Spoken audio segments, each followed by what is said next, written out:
Shit. Matt knew he had made the biggest mistake of his life, and now the owner of the firm he worked for wanted to see him immediately. He stood up and headed toward Dan Connor's office. His thoughts were racing. There was no way Dan would know about this. As accountant and general manager, Matt was the only one who saw the details of the company's transactions, and by the end of the month, all the accounts were balanced. Matt was sweating and feeling sick as he reluctantly knocked on the door. He reminded himself that Dan never checked the detailed accounts unless there were obvious discrepancies in the balance sheets. He was always more concerned with his designer suits, fast cars, and chasing women. Dan looked serious and nodded to the chair as Matt entered. Matt's illusion of security was immediately shattered. "I guess the question I need to ask is, how long have you been ripping me off?" Matt's head began to spin. "What? I have no idea what you're talking about." He continued to deny until Dan provided transaction logs proving that a significant amount of money had spent some time in one of Matt's personal accounts before being returned to the company. He realized he had been caught red-handed. "I'm sorry, Dan. I just needed a short-term loan until the temporary loan company got in touch. Otherwise, we would have lost the new house Susan was counting on. I didn't steal it. I paid it back as soon as I could and before the end of the month. I don't know how they classify it, Matt, as theft or fraud, but you're facing jail time. Even without that, you could lose your job. I can't trust you after this." "Please give me a chance. It was a moment of madness. I've been with the company for almost 20 years, and I've never thought of doing anything like this before, and I won't do it again." Dan stood looking out the window, seemingly in deep thought. "You and Susan have been my friends for a long time. I guess that makes the situation even more frustrating. Did Susan know you did it?" Matt was surprised by the question. He wondered, it had actually been Susan's idea. She was so desperate not to lose the house that she had suggested it, assuring Matt that no one would ever find out. Matt thought that involving Susan might mean that Dan wouldn't report it to the police, but he didn't want to implicate her. And after a long pause, he said, "No, she's not the one who knows. It was my idea." Dan seemed surprised by Matt's answer, but let it pass his ears. "I need time to think it over, Matt. I'm not sure how best to proceed.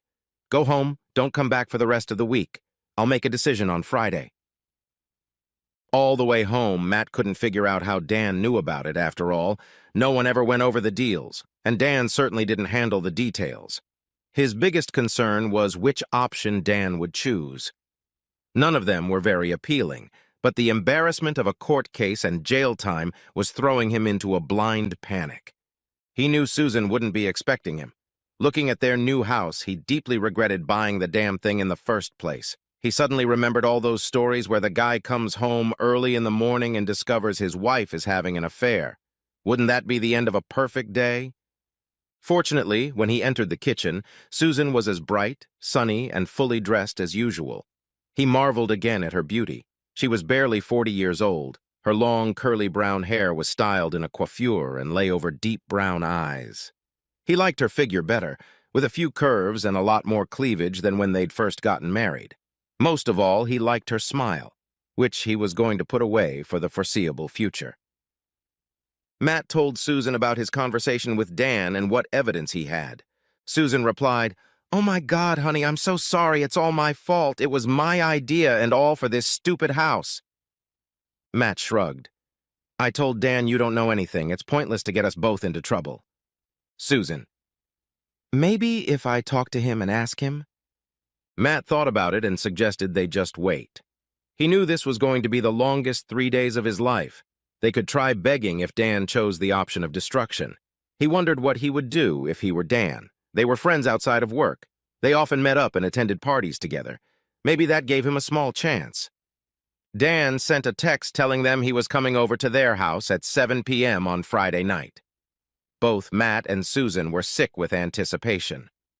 Dan's Aston Martin pulled up to the house just in time. The man who has everything, Matt reflected.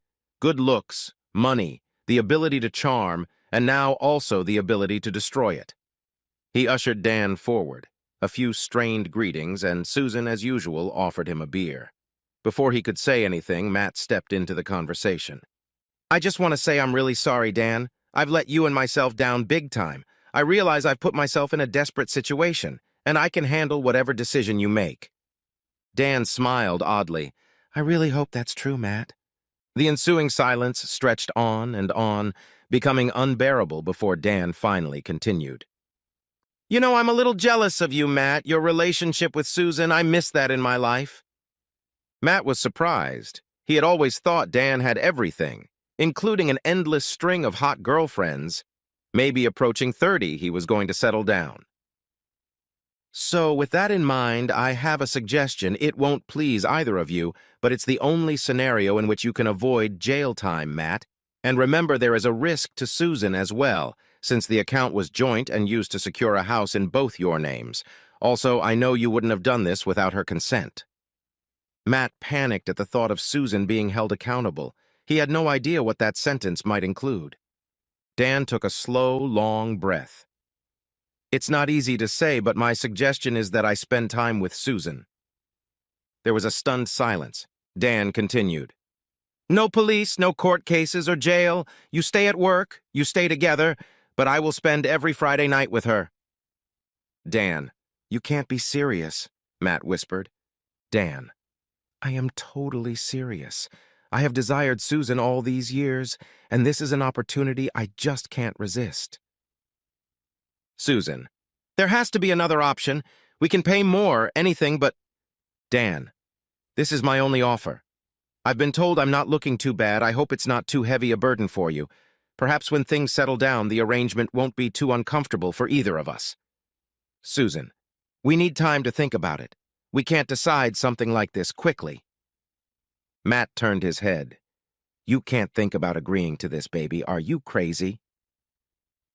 "Susan, I don't see any alternatives, dear, and we've been trying to think of them all week." Matt growled, looking at Dan. "You pathetic, low-life scum. This is a sick idea." Dan smiled back. "That may be true, Matt, but I'm not a thief. You are." Dan turned to Susan. "If we're doing this, we need to start right now. You don't have time to figure out how to get out of this." After 15 minutes of yelling and accusations, Dan stood up. "Time to decide. I'm either going to the car or I'm going upstairs with Susan." He smiled and held out his hand to Susan. After some hesitation, Susan took it. Matt was literally stunned and abruptly sat back in his chair. "Susan, Matt, we have no alternative. Everything will be fine." She then led Dan through the living room and up the stairs. Time seemed to stop for Matt. There was silence in the room. Had this conversation really just happened? His thoughts jumped to what was happening upstairs. He heard them moving around, a muffled conversation, and then the distinct sound of someone sitting on the bed. Long minutes passed in silence. Then he heard the first creak of the bed, the unmistakable sound of two people beginning to have sex. The movements and sounds continued. Then the creaking became regular, and combined with the muffled moans, it became faster and louder. There seemed to be no end to it, and Matt thought that maybe he was going crazy. Matt felt ashamed and guilty. He wiped his cheeks and eyes, waiting for Dan and Susan to come back downstairs, but again there was muffled talking and some movement. After a long silence, Matt stood up, thinking he should check to see if Susan was okay, when he heard something again. The creaking of the bed. He walked to the foot of the stairs and heard something else, including snippets of Dan talking. "That's it, baby." The most discouraging sound, however, was Susan's fairly constant whimpering, occasionally interspersed with "yeah" and Matt needed to get out of the house. He hurried out and walked aimlessly down the street. Was Susan really enjoying this, or was she putting on a show for Dan? He began to wonder how vigorously she objected to the idea. He was not unmoved by the fact that Dan was 10 years younger than him and handsome. By the time he reached the park, his thoughts had changed. Susan was doing this to keep him out of jail. He needed to get back to the house and make sure she was okay as much as possible. Aston Martin was still there, but the house was quiet when he entered. He made his way to the kitchen and grabbed a beer. Turning around, he saw Susan behind him in a short robe. They looked at each other, both confused, before Matt could speak. "Are you okay?" Susan smiled weakly. "Yeah, thanks for asking," then continued. "He's being nice, nothing rough or weird, just normal sex. I'm sorry if you heard something." Matt shrugged. At least it's over. Susan looked uncomfortable and replied, Actually, he wants to do it again. He was thirsty, so I came to get a beer and wanted to check on you. Geez, he must have been saving it for you. Susan. Why don't you go to the den? You'll feel better there, maybe quieter. See if you can figure a way out of this. Matt stayed in the room for another hour and had made no progress toward a solution when he heard footsteps coming down the stairs. He stepped out into the hall and saw Dan suppress a smile before breaking the awkward silence. Look, I know this isn't easy for you, Matt. I promised to treat Susan with the utmost respect, and I can't thank you enough for letting me spend time with her. I hope you feel better, and of course work matters will remain between us. Matt replied, Don't thank me. You left us no choice. Dan and Susan both looked uncomfortable. Obviously, it was time for him to leave. To Matt's surprise, as Dan was saying goodbye, Susan kissed him. It wasn't a blazing kiss, but it was on his lips and lingered for a second. Matt didn't have time to say anything before Dan was gone. He looked at Susan. What the hell was that? Susan realized she had made a mistake. What? Oh, it was just a kiss. Goodbye. No, not just. It was a sign of affection. I think you two had a good time, and I shouldn't have been so worried. Susan got angry. I can't believe your boss just screwed me 3 times thanks to your actions, and you're worried about a goodbye kiss. Matt, it was supposed to be a deal, an arrangement, just sex. Did you kiss him upstairs? Susan, I guess a little, but not much. Matt, great. First a few times, then I hear you like it, and now some caresses too. In response, Susan became enraged. It's not like that. Everything I do is designed to keep us out of jail. I will have to be willing and make him enjoy himself. We're both going to have to get used to this. If I can get through it, you have to find a way to get through it too. That last remark knocked all the energy out of Matt. Despite his doubts about her actions, Susan had made the sacrifice, not him. She could have just walked away. And where would he be then? Probably in jail. Matt couldn't be in the master bedroom knowing what had happened there, so they slept in the guest room, snuggled together. Susan fell fast asleep, no doubt exhausted. Matt didn't sleep a wink. His mind was in constant turmoil, desperately trying to think of a way out of this hell. It seemed that for the whole of the next week, they hardly spoke at all. The only topic of conversation was how to get out of their predicament. Matt came up with various plans, most of which were useless. Even when a viable solution occurred to him, Dan seemed to be ahead of him. One of them included the idea of destroying all evidence, only to find out that Dan had deleted his access to backups and claimed he had stored all financial data in a new secure cloud system. Eventually, the next Friday came around, and Dan sent a text saying he intended to take Susan out to dinner, under the pretense that it would make things easier to handle. Matt wasn't sure it was easier. On the one hand, a date felt more like a relationship. On the other hand, it meant less time in bed with Susan. As it turned out, he got the worst of both options. Susan seemed very depressed about the idea of a date, but still prepared herself. Matt thought she put too much effort and looked too good when Dan came to pick her up. Watching her in a little black dress and stiletto shoes being ushered into Dan's Aston Martin was heartbreaking. The evening that followed was even worse. He sent Susan numerous texts, asking if she was okay. Each time he received a short reply saying she was fine, just having dinner or just drinking. Eventually, they got back at 10 p.m. Dan hugged Susan as they entered the house. They were both laughing and seemed to be in good spirits. Matt looked around. Susan seemed to be having too good a time again and was quite drunk. We never agreed this was going to be a dating thing. Dan replied, Relax, Matt. It was just dinner and drinks between friends. If this is going to be awkward, maybe we should just go straight up. Matt growled. What do you mean, right away? Dan's smile returned.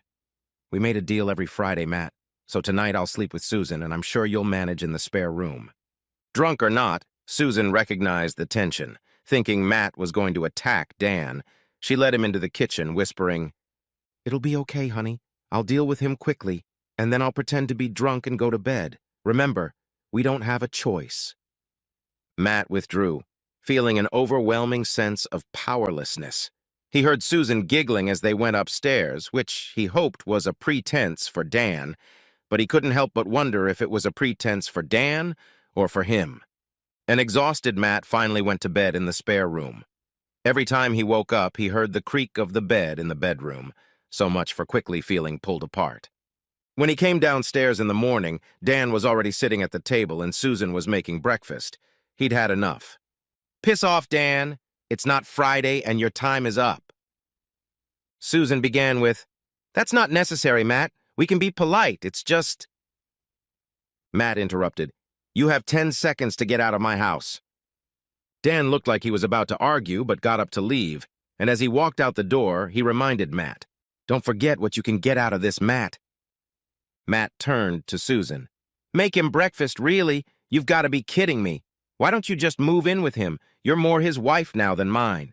He ran out before she could think of a response. On the third Friday, Dan suggested they spend the night in a hotel to avoid further confrontation with Matt. Susan left at 6 p.m. dressed as usual, which she thought would be easier for Matt. The plan was for her to change in the hotel room, and Dan was to meet her at the restaurant. She was a little overwhelmed by the luxury of the hotel. Her casual clothes didn't match the setting. She took the key to the pre-booked room, and upon entering, she discovered it was a suite. There were flowers on the table and 2 gift-wrapped boxes on the bed. Opening the larger box, she found a very expensive and glamorous silver satin full-length dress with a neckline and a thigh-length slit. The second box contained a red satin corset, matching thong and luxurious black stitched stockings. She hesitated, but decided there was no harm in trying them on. Surprisingly, they all fit perfectly, and she had to admit that she felt very good in them. She made the decision not to take them off and went down to the restaurant. Dan greeted her, gaping at how stunning Susan looked. The dinner and wine that followed was exquisite. The atmosphere was very tense, knowing what would follow. In Dan's company, Susan felt more relaxed and decided to go along with the whole scenario rather than fight against it.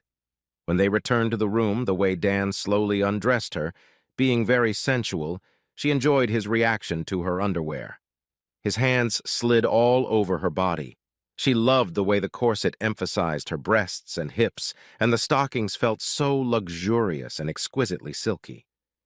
She had to admit that Dan was an attentive and caring lover, with an element of confidence and danger that she had never encountered with her husband. The next morning, after another bout of sex, Susan changed into her casual clothes. She explained to Dan that she couldn't risk taking her dress or underwear home. Dan agreed to keep them at his house for Susan's future use. Susan sighed, remembering that this would be a long-term arrangement. Her emotions were in turmoil. She wasn't sure how she felt about what was happening. There was plenty of guilt, of course, but she couldn't deny the feelings of excitement and satisfaction. Matt lay awake for most of Friday night. By 10 a.m. Saturday morning, Susan hadn't returned, and once again, this was outside the realm of agreement. He doubted Dan would resist taking Susan again this morning, and he wasn't sure she would even try to avoid it. No matter how much he tried to resist, he was losing trust in Susan, and if that happened, it could mean the end of his marriage. He had never felt so far away from Susan and so alone. "Susan, that kiss was such a bad move. It upset Matt more than anything else. And then breakfast for Dan. What was I thinking?" In fact, she was beginning to think the whole thing was a terrible idea. From her point of view, her time with Dan was easier than she thought. He was respectably handsome and exciting. The money and cars certainly helped. She always aspired to better things. Her dilemma was that sex with him was hot, very hot. It was a constant struggle to keep from screaming, yelling, and asking for more. She had hoped that Matt would get used to what was happening and come to his senses. But it had been 3 weeks, and he remained moody. They hadn't made love either, which she desperately wanted to fix. She loved him so much and regretted the position they were now in. She tried to tell Matt that she was coping and he shouldn't feel guilty. Then she said that Dan was good to her. It was just sex, not love, and he didn't want to keep them apart, but it had no effect. Matt looked defeated and lost, his constant reassuring presence in her life becoming a distant memory. When he arrived at work on Monday, Dan informed Matt that he needed to attend a training event out of town on Wednesday and Thursday next week. Matt was immediately wary, but given his precarious position at work, he had no choice but to agree. "Okay, I can do that, but it doesn't affect our personal relationship. You can't come over when I'm not home." Dan replied, "Of course not." When he broke the news to Susan that evening, she didn't seem surprised or concerned. The course wasn't a regular occurrence, but it happened once or twice a year. It just seemed too convenient for Matt. He went to the kitchen. His intention to plan his way out of the predicament lost the battle against the blinding headache. As he walked back up the stairs to find a painkiller, he heard Susan talking on the phone, catching her part of the conversation. He wondered who she was talking to and listened to her part of the conversation. "What are you doing, sending Matt on a trip?" "No, that's not a good idea. Things aren't working out, and you coming along will only make things worse." "No, he hasn't thought of anything yet. He seems to have given up and resigned himself to it." "I thought it wouldn't be like this. He's devastated. You know I like our time together. I know it was my idea, but I didn't expect him to be so upset. It was supposed to be a safe alternative to our affair without the risk of being discovered. I didn't envision all of this. I helped you with the kissing and breakfast, and meanwhile you acted like an arrogant asshole smirking in his face. Okay, you can come during his trip, but then I think we'll need to cut it all short and be more restrained, or maybe even end it. If you offer to end this arrangement because you see how it's affecting Matt, then you'll be a good guy, and we can get back to normal. Maybe if you're careful, we could see each other occasionally. Yeah, we'll talk later, but I really need to fix things with Matt. I still love him." Matt staggered down the stairs, feeling like he'd been punched in the gut. He really had just heard it all. He couldn't fathom all the implications. No wonder Dan seemed to have anticipated all his plans. Susan had told him about it beforehand, and it had been her idea in the first place. She had suggested it and convinced Matt to borrow the money against his better judgment. It also explained how Dan had discovered the discrepancy in the first place. It was so hidden that he didn't think even an audit would have been able to find it. If he wasn't married to a saint, which kept him out of jail, he was actually married to a cheating and conniving bitch. Thoughts of revenge and violence flashed through his mind. Everything came over him. He knew he had to calm down and think rationally. He needed a plan, preferably one that would make them start to sense his anxiety. Matt avoided Susan for the rest of the night and the next morning. When he saw Susan on Tuesday night, he didn't mention the overheard call, but said he heard Dan at work bragging about getting some top-notch woman. Matt went on to say that he could only pray that he didn't mention Susan by name. Matt left early Wednesday morning for his trip, and Susan told him that she loved him. He smiled briefly and pretended to be distracted, checking the schedule on his phone as he set off. Dan arrived at Susan's on Wednesday morning, and she immediately asked about the bragging, but Dan denied everything, blaming Matt for stirring things up. Susan didn't know who to believe. She saw no reason why Matt could have made it up, but maybe Dan was less discreet than she thought, which would be problematic. In between sex, they discussed the situation and what they could do about it. Susan lacked the emotional connection she had with Matt. What she had with Dan was purely sex. Before leaving Thursday afternoon, Dan convinced Susan to continue their affair, but Susan made it clear that it would be the last time until things got better with her and Matt. As they walked out of the house, Dan stopped, unable to believe what he was looking at. There was a large kitchen knife lying on the gleaming hood of his Aston Martin. He looked around, but no one was there. All 4 tires were slashed, too. He went back into the house and told Susan. They both started to panic. Matt could have come home earlier that he knew. It had to be him, unless it was kids or someone jealous of the flashy car. This wasn't the first time it had been vandalized. Susan called Matt and asked how the course went. He casually confirmed that it went uneventful. He didn't need to be there and was starting to get ready to go home. He spoke calmly and didn't ask about Dan. Susan said she couldn't wait to see him and ended the conversation. She recounted the conversation to Dan, saying that he didn't seem upset. Maybe it was just the kids. Either way, they needed to get the car towed before Matt got home, which led to several frantic calls and expensive payments. All seemed normal when Matt returned Thursday night. Susan tiptoed around him, playing the dutiful wife. The surprise was Dan's text message confirming that he wanted to come over on Friday, but only to discuss the situation. Susan smiled, thinking that Dan was going to put an end to everything. Maybe the car had scared him enough to stop everything. Friday morning, Matt went to work as usual. At 11 a.m., he called Susan from work in a panic-stricken voice, telling her that there was something she needed to see. Matt explained that he had just received a video clip via their personal email, and she needed to see it. Susan opened their email on her phone, found the message, and opened the video clip. The video quality was poor and only 20 seconds long, but it was unmistakably Susan and Dan having sex. The sender was an anonymous address. Matt. "Oh my God, is that our bedroom? It's hard to tell, but it looks sunny. Looks like the middle of the day, so I'm not sure when it might be." Susan knew exactly when it was, but replied, "I'm not sure. Maybe it's edited, and they messed up the light." Matt. "It's you, isn't it? You seem to like it." Susan let that comment pass her ears. She had more important concerns and could explain her enthusiasm to Matt later as part of the introduction to Dan. Matt continued, "What Dan is playing is what he wanted to discuss tonight. Isn't this just another form of torture? It's not like you lashed out and threatened him." Susan immediately started to deny it, but then remembered telling Dan of her intention to end the relationship. Perhaps he had reacted badly and intended to use the videotape to continue the relationship. He must have set up the videotape at some point. He'd had ample opportunity to do so over the course of 2 days. Matt said that Dan wasn't at work, so he couldn't ask him. Susan desperately wanted to contact him and was still hoping to discuss their activities over the previous few days. At that moment, Susan's phone rang with an urgent call me message. It was her sister, Diane. She told Matt that she had better answer it, hoping it would give her time to think. She finished talking to Matt and called Diane, but was met with a barrage of questions and scolding.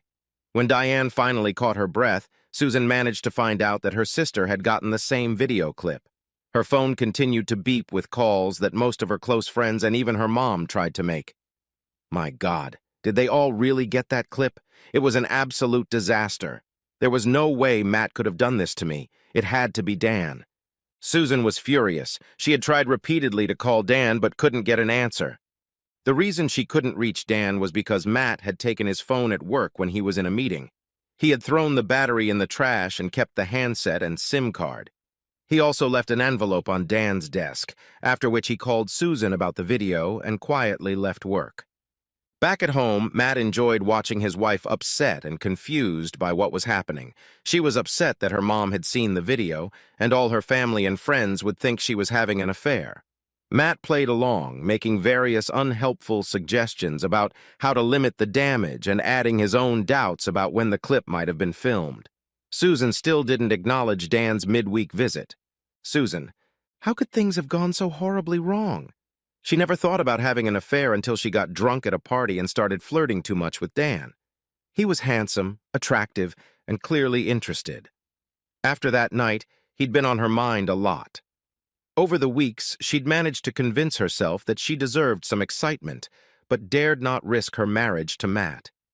She'd seen her friend's marriage fall apart after a similar affair was discovered, but she'd always been smart and thought her plan was a smart way to avoid all the pitfalls of discovering an affair. After all, how could Matt discover something he already knew about? Working out the details had become a challenge, and that was all part of the excitement. From her point of view, it was a wonderful arrangement, but she had never thought about how it would affect Matt. Now she was in a lot of pain. Everyone liked Matt, and everyone knew she had cheated on him. She dreaded imagining how she would try to explain her way out of the situation. No one would ever believe that Matt knew about her sex with Dan. But none of that mattered as long as she could convince Matt that it wasn't her fault. The squeal of Dan's tires heralded his arrival at Matt and Susan's house. He was met by Susan trying to attack him. Matt did nothing to stop her, noting the impressive scratch on Dan's cheek. Eventually, Dan managed to pin Susan against the wall long enough for her to talk. Dan heard about the video, but insisted that he hadn't filmed or sent it. Susan got angry. "But if it wasn't you, then who—" Matt started laughing.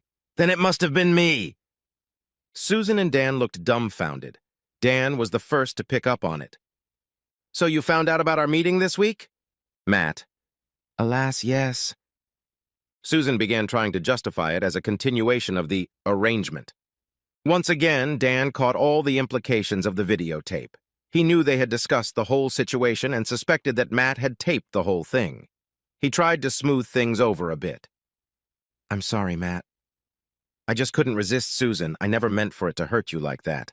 I made a big error in judgment and just got carried away. I will terminate the contract and ignore the financial irregularities." Matt: "That's so nice of you, but I'm afraid it's too late. You'll find my resignation letter on your desk." Susan cut in: "You can't, Matt. How are we going to pay for the house?" Matt: "Don't worry about it, honey. It will be on the market tomorrow."